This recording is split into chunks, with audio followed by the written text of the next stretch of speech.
Salah satu dari sekian banyak orang yang berhasil menyembuhkan French Mouth. Kaflet saya tumbuk halus, dicampurkan dengan air 5 mili. Kocok tiap hari dikasih 3 kali 1 tetes. Sembuh total. Lalu anaknya saya breeding lagi. Cetak rainbow itu nggak gampang. Nah, masih sama Ko Osin nih, selaku maestro parkit rainbow lokal Bandung. Nah, kita mau ngobrol nih sama Ko Osin, mau ngobrol, kita tanya pengalaman dia. Pengalaman dia miara parkit gitu kan. Halo Ko. Ya. Nah, aku pengen nanya Ko, setelah tadi kita ngobrol-ngobrol panjang, aku pengen nanya udah berapa lama di dunia parkit? Di dunia parkit paling 2 tahun. Baru 2 tahun. Baru 2 umurnya. tahun loh. Iya, baru 2 tahunan. Baru 2 tahun udah menghasilkan. Asal mulanya dari lovebird. Oh, asal mulanya lovebird. Ya. Terus kenapa tiba-tiba pengen berubah ke parkit? Suka aja sih sebenarnya. Pertamanya suka di parkit. Warnanya lebih banyak. Variasinya lebih komplit. Jadi senang aja, tambah-tambah burungnya kecil. Lebih minimalis ya di rumah ya. Oke. Terus kesulitannya sulit mana nih? Ternak parkit atau ternak lovebird? Ya yang jelas ternak lovebird dong. Parkit istilahnya nggak punya adat. Kita mau liatin telurnya tiap hari juga nggak akan dia ganggu lagi. Nggak akan dia makan, nggak akan. Terus kalau kita ngejodohin juga gampang. Kalau parkit nggak akan ada yang korban. Nggak seperti kayak lovebird kan. Kalau nggak berjodoh ya pasti ada yang dihantam lah. Salah satunya. Terus katanya kan pernah dengar juga nih cerita dari beberapa teman ketika parkit sepasang disatuin sama satu betina lagi nih, satu betina. Bisa. Nah. Jadi betina 2, 1 jantan. Loh, bisa? Bisa. Bukannya betinanya tambah galak nih? Enggak. Bisa, asal bisa taruh glodoknya 2 aja. Jadi bisa dipoligami. Kalau parkit bisa dipoligami. Kalau lovebird jarang ya yang bisa dipoligami. Oh, jadi bisa dipoligami. Bisa. Kok selama 2 tahun perjalanan menuju rainbow, Ya. Perjalanan menuju rainbow ada kendala nggak? Ya banyak sih kalau kendala. Cetak rainbow itu nggak gampang. Ya. Penuh liku-liku lah istilahnya. Banyak gagalnya. Banyak sedihnya. Ya terpuaskan ya kalau ada hasilnya memang cukup memuaskan, puas di hati ya kayak seperti ini lah hasilnya. Nah, walaupun itu belum sempurna ya. Belum sempurna. Dan masih naik masih terus ya. Harus tetap perbaikan ya. Tuh konsisten konsisten friend kuncinya. Nah, terus katanya dengar-dengar kok Osin ini pernah menyembuhkan penyakit French Mouth. Betul. Oh ya nih, untuk note aja nih, Ko Osin ini salah satu dari sekian banyak orang yang berhasil menyembuhkan French Mouth. Apa salah satunya? Atau orang yang pertama kali menyembuhkan French Mouth? Waduh, saya sih nggak tahu sih ya. Pokoknya yang saya buat percobaan, saya pernah menyembuhkan parkit dari FM beberapa ekor. Sembuh total. Lalu anaknya saya breeding lagi, ternyata anaknya juga nggak FM. Oh, jadi French Mouth sembuh itu total. Bukan gen ya? Menurut orang sih katanya turun. Oh, bakal turun. Bakal turun menurut orang ya. Tapi menurut saya pribadi, soalnya gini, saya dulu kan pernah bawa anakan burung, ikut tamasya lah ke Pangandaran. Dari Bandung mulus, begitu sampai di Pangandaran 2 hari berikutnya bulunya rontok semua. Itu anakan? Anakan, masih diloloh. Iya. Ternyata terindikasi itu burung FM.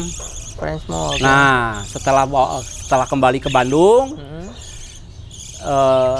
ya saya membuat eksperimen dengan percobaan. Saya mencoba dengan obat manusia punya, vitamin untuk manusia lah. Iya, vitamin untuk manusia. Terus teranglah namanya Imbus Force. Imbus Force. Ya, saya pakai itu sehari 3 kali 1 tetes langsung ke mulut. Langsung ke mulut. Nah, cara membuat Imbus Force-nya itu 1 kaflet saya tumbuk halus, dicampurkan dengan air 5 mili. Kocok tiap hari dikasih 3 kali 1 tetes. 3 kali 1 tetes, jadi 3 tetes sehari ya? Ya, 3 tetes sehari. Hanya cukup 1 kaflet aja. Tapi itu burung belum kelihatan sembuh. Belum. Untuk selanjutnya begitu molting langsung tumbuh bulu dengan sempurna. Oh, jadi ketika dia udah waktunya molting langsung tumbuh dengan sempurna? Ya, jadi kita sewaktu habis kaflet itu belum terlihat itu burung sembuh atau tidaknya. Ya. Nah, setelah molting baru terasa bahwa itu bulunya nggak akan rontok lagi, mulus tumbuh sempurna. Nah, setelah itu saya anakin, anaknya ternyata semua sempurna, nggak ada yang turun French Mold ya. lagi. Jadi gitu menurut pengalaman Ko Osin, French Mold itu tidak diturunkan lewat gen. Menurut pengalaman Ko Osin, mungkin ada yang punya pengalaman lain yang memang diturunkan lewat gen dan akhirnya terus-terusan tuh sampai anak-anaknya, cucunya, cicitnya sampai kena French Mold semua gara-gara orang tuanya kena French Mold.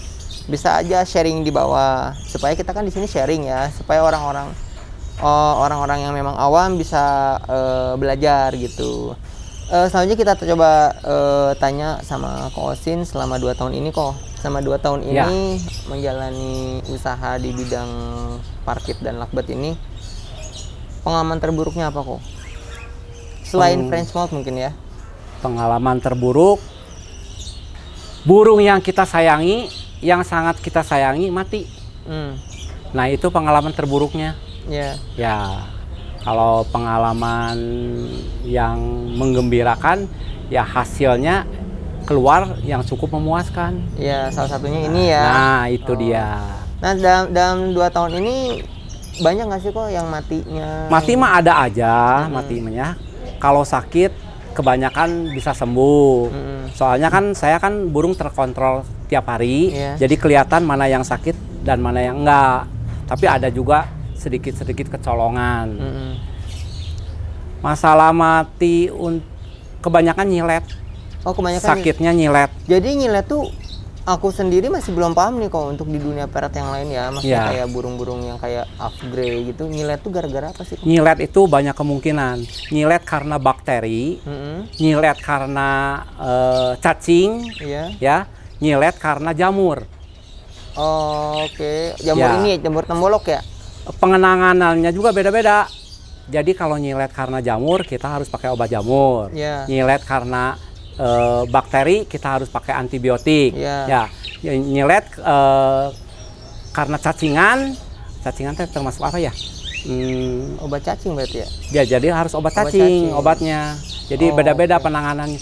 Untuk sementara ini yang saya belum bisa mengobati nyilet karena jamur.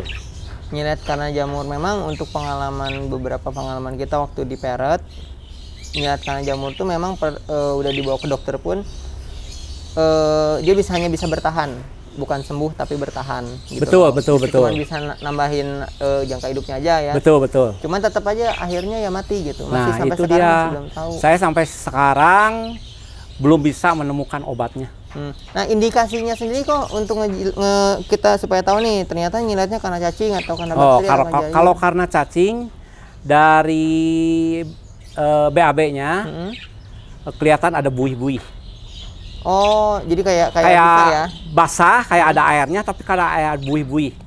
Ya, kalau nyilet karena bakteri. Jamur, kecil-kecil, sangat kecil sekali, sebesar titik-titik BAB-nya. Oh, jadi kayak nggak kecerna gitu. Nah, kecil-kecil.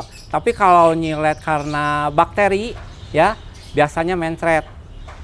Mencret, berak hijau, berak putih. Nah, itu karena bakteri. Penanganannya harus menggunakan antibiotik. Oke. Nah, untuk penanganannya sendiri dari tiap masalah ini nih, dari bakteri, jamur, dan tadi cacing. Iya, cacing. Yang paling sulit kan jamur. Betul. Nah, kalau untuk yang 2 lagi ini nih, yang gampang. untuk pedang ini. Kalau cacing mah tinggal kasih obat cacing udah beres. Obat cacingnya biasanya pakai apa? Ada obat cacing burung lah. Kita nggak pakai obat cacing untuk manusia. Pakai obat cacing untuk burung banyak di toko-toko pakan burung. Nah, biasanya dia udah mulai sehatnya? Kelihatan sebulan kemudian juga udah kelihatan. Makan udah lancar mungkin. Ya, makannya lancar, terus badannya udah mulai gemuk, kelihatan. Ya dari sehari-harinya juga udah kelihatan lincah burungnya. Oke gitu, jadi udah mulai Ya. aman ya. Tapi selain dari itu, selain dari penyakit-penyakit 3 tadi apa nyilet ini, ada lagi nggak penyakit? Mati mendadak. Mati mendadak. Nah itu masih teka-teki. Mati mendadak itu disebabkan karena apa? Saya sampai sekarang belum bisa menentukan. Itu apa? Karena serangan jantung atau apa? Sebenarnya burung nggak sakit. Sehat awalnya. Sehat sekali. Tiba-tiba pagi-pagi dilihat udah mati. Oke. Badan gemuk. Semua pakan, minum, nggak ada yang kurang. Nah itulah. Berarti banyak banget ya untuk liku-likunya Ya. breeding ini ya kok ya. Betul.